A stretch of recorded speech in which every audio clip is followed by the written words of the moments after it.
All right, welcome. Here's your HMH lesson for today. We are focusing on section 6.3. We will be reading this story today. It's called Wild Weather.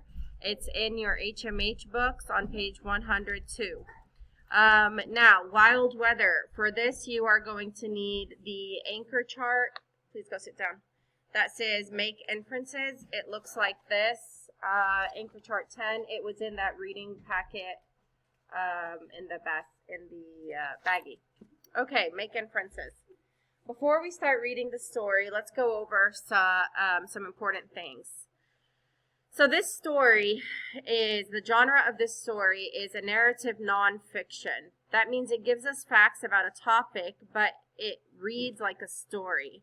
So as you read Wild Weather, we're going to look for information and facts about the real topic. Facts are things that are definitely true, right? Okay, visuals such as maps or diagrams with the text, those are called text futures. So maps and diagrams, Jacob, are text futures. Ways that visuals and words help readers and understand that, okay? Read to make smart guesses or inferences about things the author does not say. Use clues in the text and pictures to help you. So an inference is when you use, it's a formula.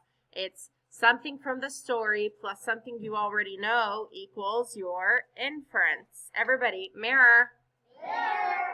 Something from the story plus something you already know equals your inference. Okay? So we're really going to focus on that today. Let's look at the anchor chart for inferences. Again, clues from the story plus what you already know equals your inference. Let's do it again. Clues from the story plus what we already know equals our inference. Very good. All right, when you make inferences, you use clues, and it's something that the author does not tell you. Let's go over some important vocabulary words before we start. We have the word tough. The kid here is trying to solve a tough puzzle. Dominic, what does tough mean?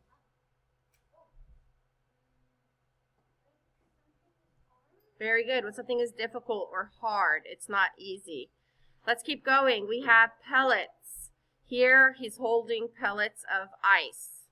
What does pellets mean? Leah. Very good. Tiny balls of something. You could say pellets of food, like a chicken food, or pellets, right? Or in this case, they're pellets of ice. Good job. Here, the weatherman predict. He will predict the weather, or the forecast meteorologist. All right, so what does predict mean? When you say something, you say it will happen before it does. I predict this will happen. Now, not only the weatherman can make predictions, we can make predictions too. Like, I can predict that at least 5 of you will not do your homework tonight. I can make that guess because you don't ever do it. So I've made that prediction. I can predict that we are going to have a good time during recess today because the weather is nice. So I predict, anyone can predict something. It's what you say will happen before it happens. All right, clings. In this picture, the balloon clings onto the girl's hair. When something clings to something else, it sticks to it, right? There's friction there and it's sticking to her hair. We have a funnel. We use a funnel sometimes in science. I use it when I cook sometimes. A funnel has a wide circle at the top and a short, thin tube at the bottom. So in the picture, Darcy used a funnel to separate the liquids from the solids in her science experiment. Funnel. How many of you guys have used a funnel before? Good. Awesome. All right. Occur. Ooh, that's beautiful. Occur. When things happen or take place, they occur. A solar eclipse does not occur very often. This is a picture of a solar eclipse. All right, almost done. Excess. So here he's cutting off the excess dough for the pie, right?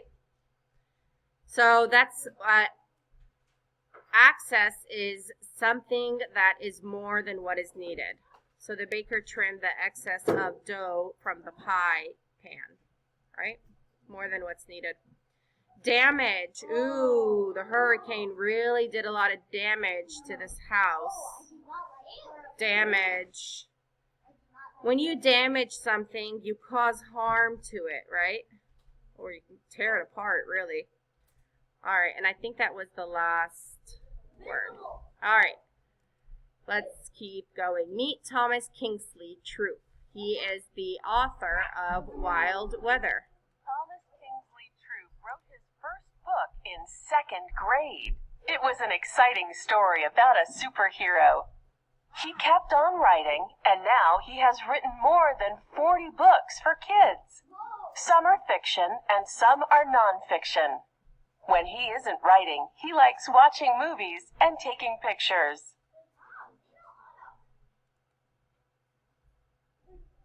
Wild Weather by Thomas Kingsley Troop. Illustrated by Jamie Kristoff.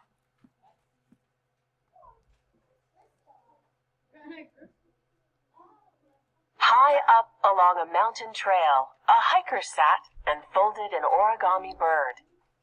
"It sure is sunny," she said. As she held the bird high, a gust of wind lifted the paper. The bird began to fly. Whoa, how did it get so windy? Just then, the bird spotted a duck flying nearby. "Hey there!" What makes the bird that the hiker is holding begin to fly? A gust of wind. Very good.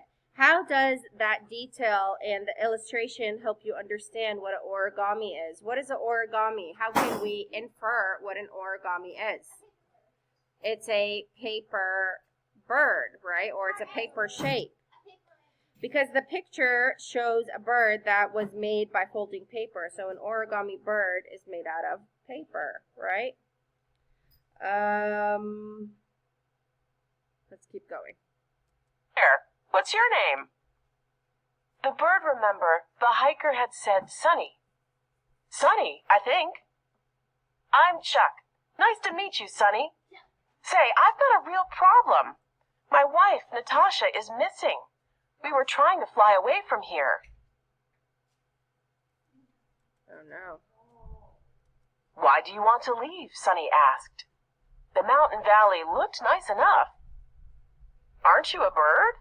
Most birds fly south before winter. This wind is making flying tough. Where did all this wind come from?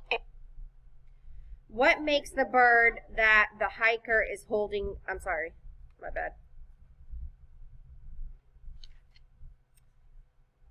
What do you notice about the way the author gives information on these pages? Look here, look at all these arrows. What is this called? A diagram. Good job. It's a diagram. Because we know it's a diagram because it has arrows that are better explaining how the wind became.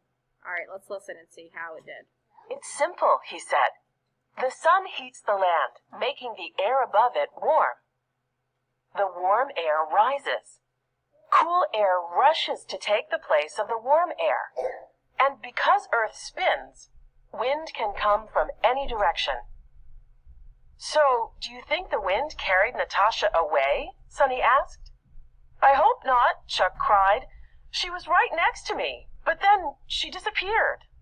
What does the warm Cool air do? Warm air.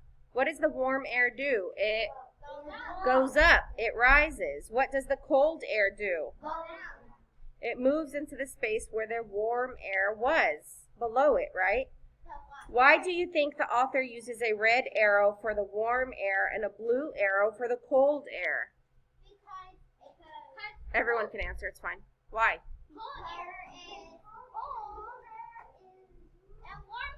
Very good, because fire is red, right? And ice is closer to blue. Okay, very good. He's better explaining it to us. A drop of water struck Sunny's wing.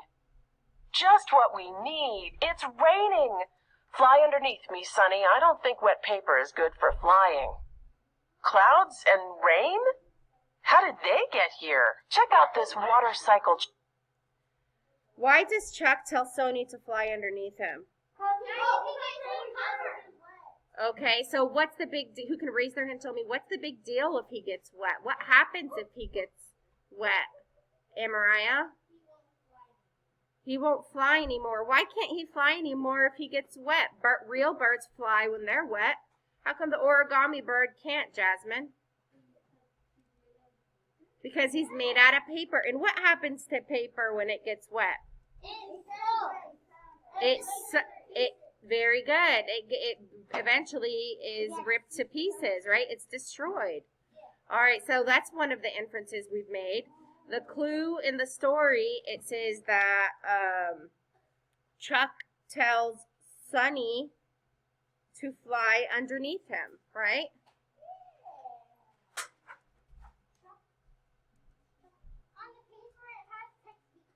Chuck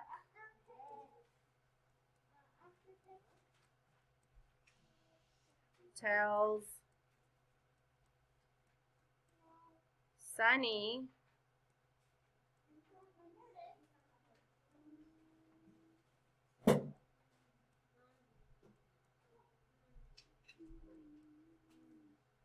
what does he tell Sunny? To fly under him. Very good, to fly under him.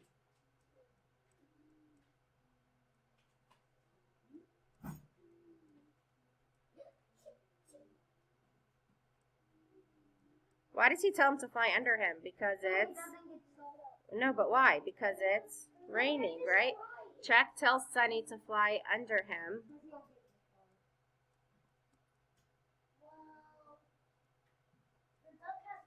So what do I know? I know that Sunny is made out of... Paper.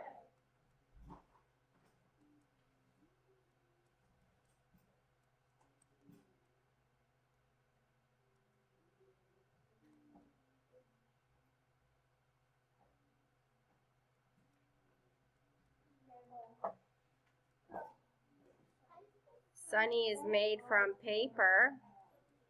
And I can infer that if Sunny gets wet, he will be destroyed. So,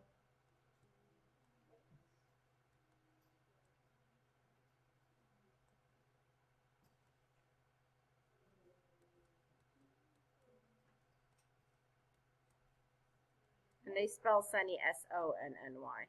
Not S-U-N-N-Y, which is weird, but it's a name, so it must be spelled differently. If Sunny gets wet, it will destroy him.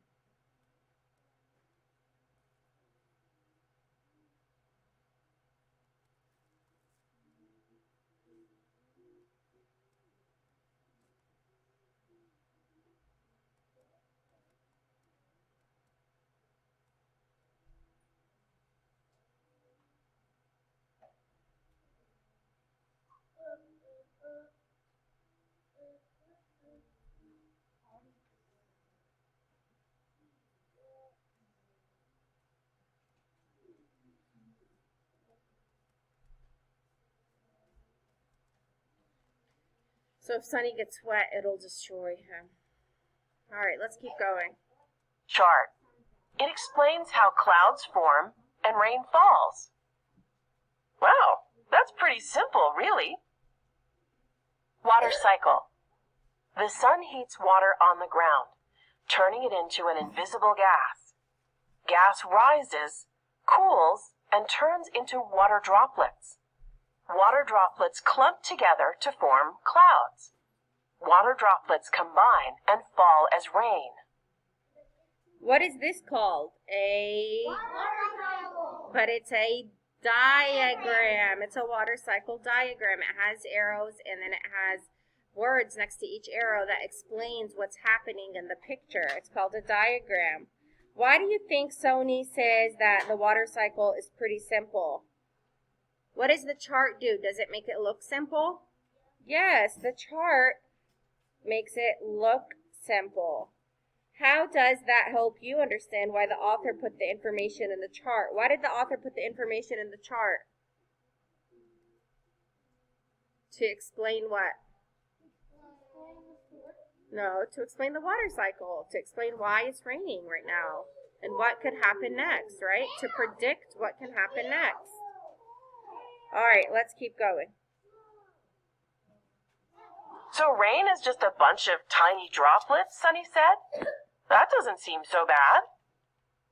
Normal rainstorms are fine, but thunderstorms can make lightning and heavy rain. When too much rain falls all at once, a flood can form. Whoa! How are thunderstorms different from normal rainstorms? Thunderstorms can do what? Yes, very good.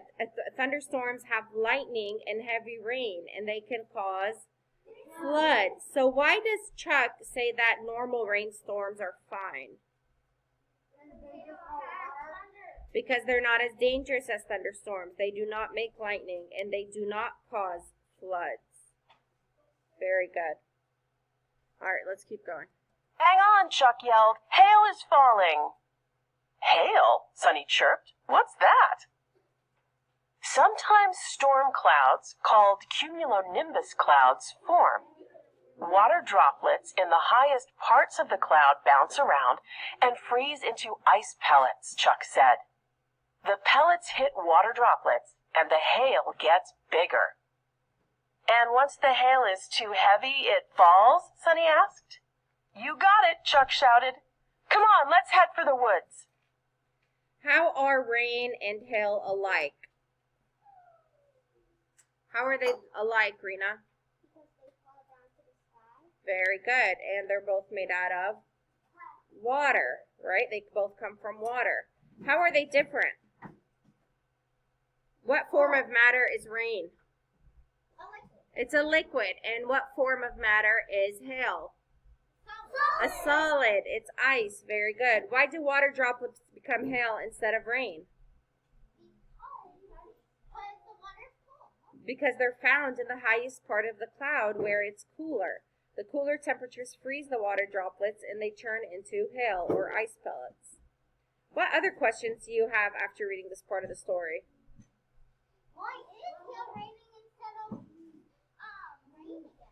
Okay, and what's the difference between hail and snow? How come it doesn't stick on the ground and it becomes snow, right?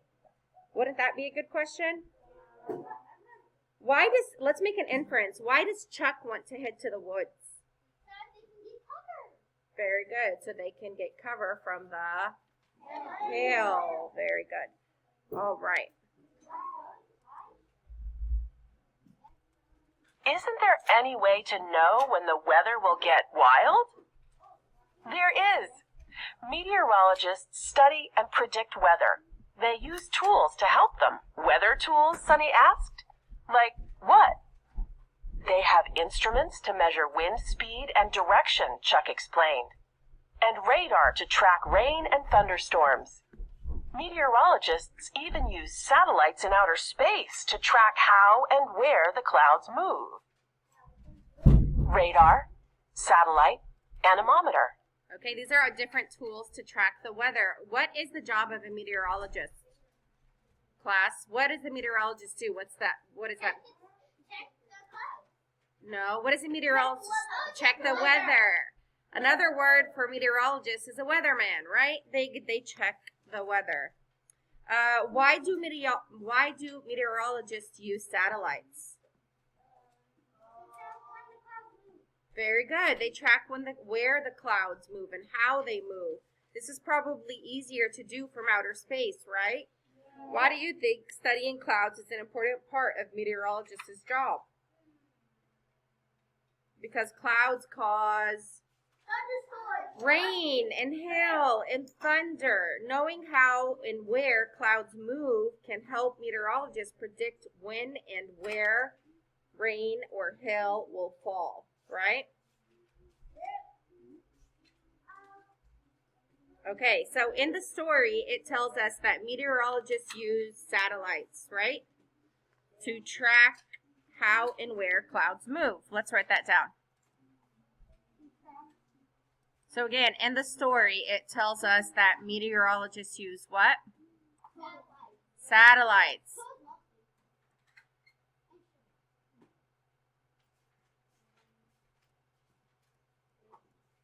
I would write meteorologist. Look in the book.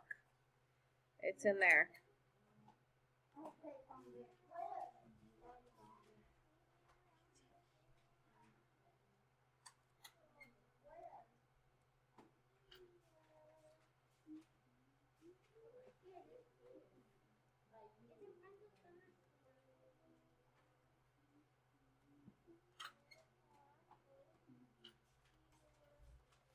Meteorologists use what? What kind of tools? Satellites. Very good.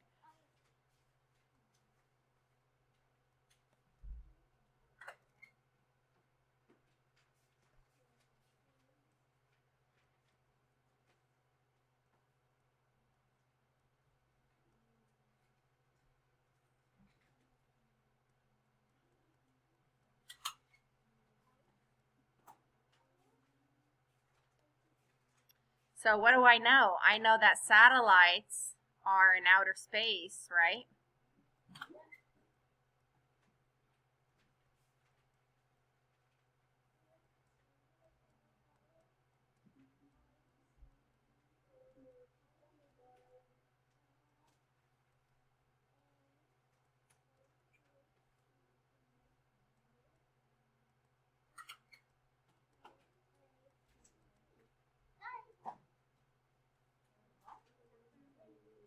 They're in outer space, and when they're in outer space, they can definitely see the cloud movements, right?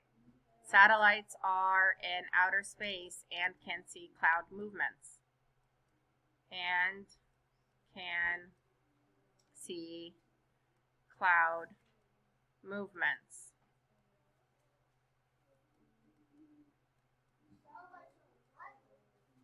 Satellites are in outer space and can see cloud movements.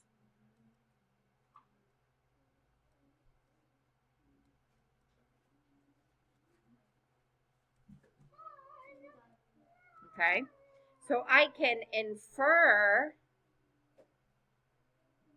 that the meteorologist knows how and where clouds move. It can help the meteorologist predict when and where rain and hail will fall. So this can help the weatherman know where rain and hail will fall. So this will help him know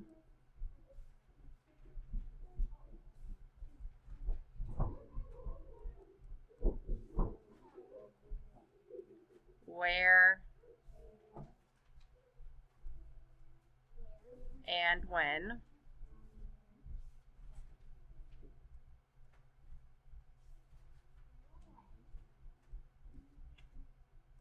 rain or hail will fall.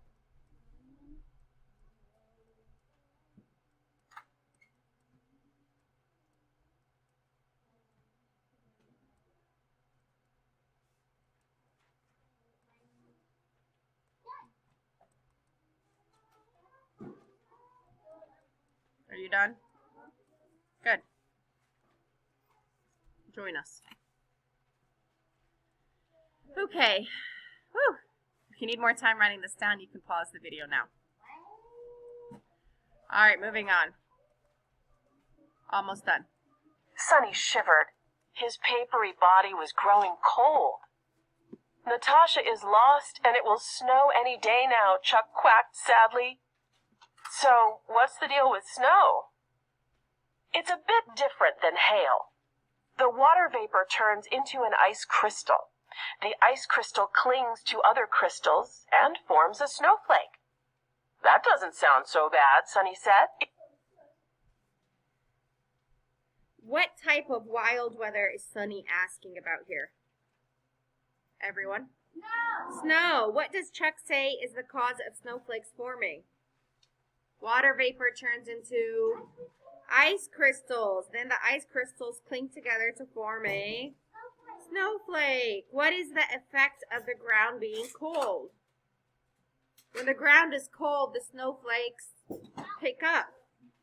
All right, they pile on the ground. That's why when it snowed on Sunday in Arlington, there was no snow on the floor, on the ground. in Arlington, you could see the snow falling from the sky, right? But you couldn't see it on the ground because the ground was too warm and it was melting them. But when the ground is cooler, it lets the snow sit there and more snow starts coming down and they pile together to make a lot of snow, right? Why do you think the author organizes the text with the characters' questions and answers? First of all, it makes it more entertaining, doesn't it? And then it helps us kind of understand, right? All right, let's keep going. If the ground and air are cold enough, the snowflakes pile up and cover the ground, Chuck quacked. The lakes freeze, and it's tough for birds like us to find food. Oh, so that's why you fly south. Who can tell me, why do birds fly south for the winter? Yes? Very good. Winters in the north are cold. Snow falls and everything freezes. It is hard for birds to find food. So when winter comes, the birds go where it is easier to find food, where it's warmer, like the south. Very good. I'm not flying south without my wife. Natasha, Chuck quacked. Where are you? How's the weather down south? It's much warmer, but the weather can get wild there too. What do you mean, Sonny asked. Why doesn't Chuck know where Natasha is? Yes, Rena?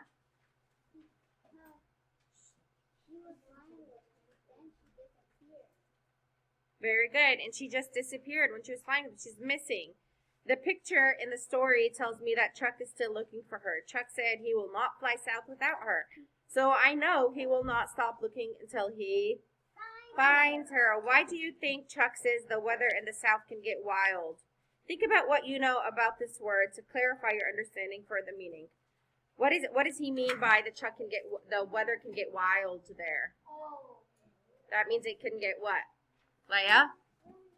Really hot or cold or bad or rainy or thunderstorms, right?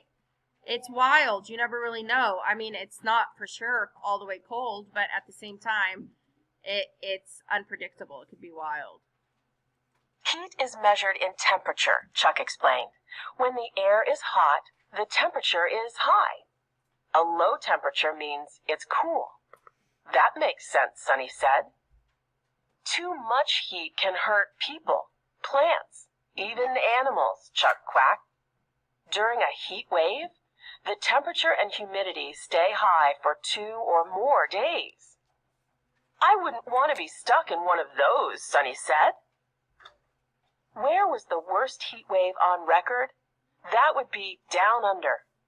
The temperature in Marble Bar, Australia was over 100 degrees Fahrenheit, 38 degrees Celsius, for 160 days in a row in 1923. Hot days, mate. Wow, it was really hot. Where is Natasha? She couldn't have just disappeared. What happened to those trees? A tornado came through here years ago, Chuck said.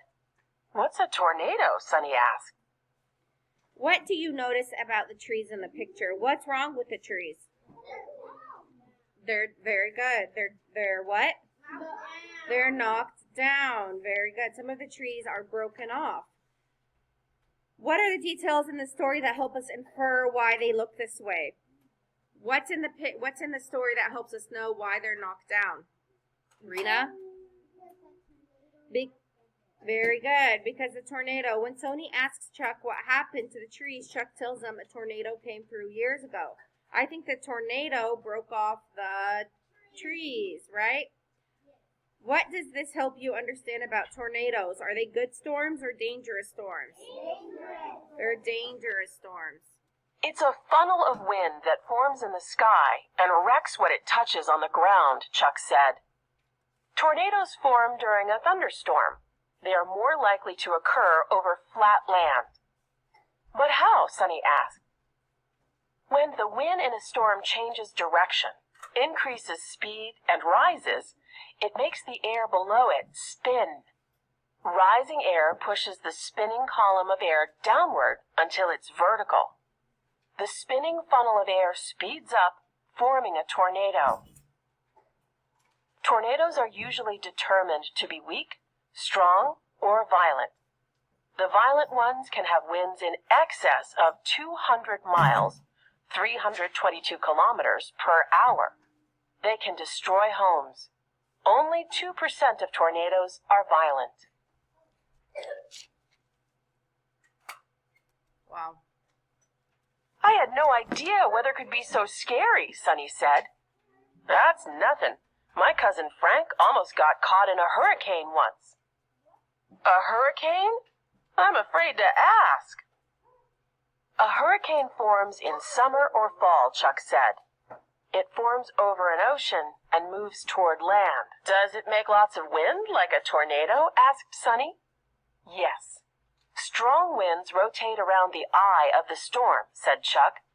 The spinning storm picks up energy from the warmth of the ocean. When it hits land, high winds and heavy rain can damage buildings.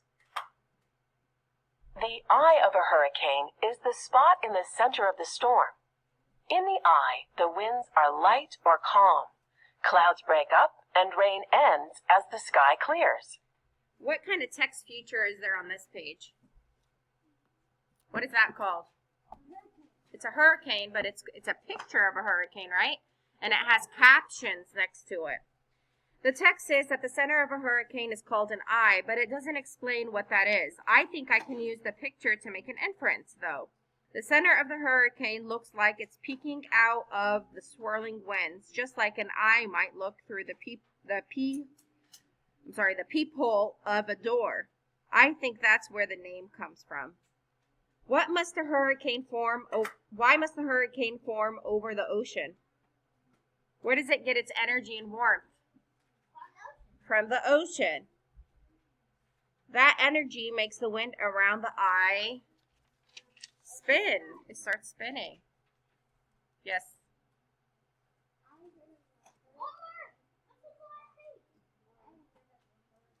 Wow. Very cool. All that dangerous weather scares me, said Sunny. Here's the thing, Sunny, Chuck said. We can't control weather, but meteorologists can warn everyone when dangerous weather is coming, and we can prepare for it. Hey, Chuck, is that your wife? It is. Where were you, Natasha? I went back for my sunglasses. I can't fly south without them. Come with us, Sunny, Chuck said. I'd love to, Sunny said. But can I get some of those cool sunny glasses, too? Sunny glasses! Cousin's name is Sunny! Why do you think the author wrote the narrative nonfiction text? Why did he write the story? To what? Why did the author write the story? No. To inform. He's giving us facts. He's explaining facts about the weather in a fun and entertaining way. I know that because it gives us facts and pictures. There's a lot of text that tells about Sunny and Chuck and their search for his wife. And it explains a lot of real information and different kinds of weather along the way. All right. Very good. Now, let's see, what else are we doing today? 154. All right. Let's talk about this. Why is a meteorologist's job important? Why is the weatherman's job important? Let me call a random person. JC.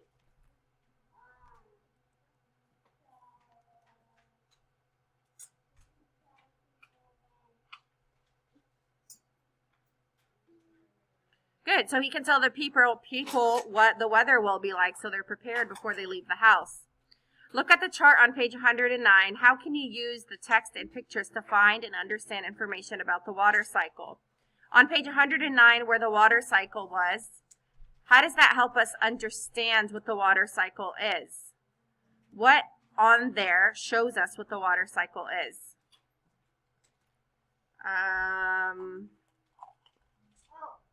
Dominic?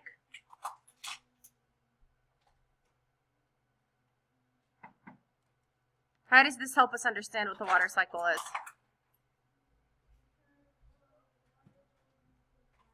Okay, and because there's pictures and arrows, right? The picture tells us what the words mean, right?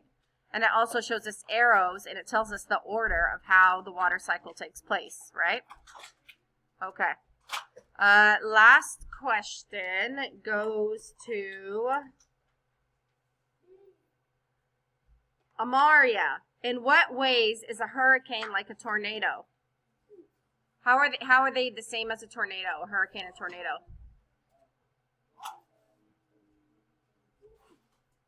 Okay, they're both formed by the energy of the weather. Are they both good storms or bad storms? They're both bad storms. They can cause a lot of damage. Very bad damage. Very good. Okay, so now what we're going to do, the very last thing, is all I want you to do is complete the worksheet, the Know It, Show It worksheet, if I can find it on here, for, let me see,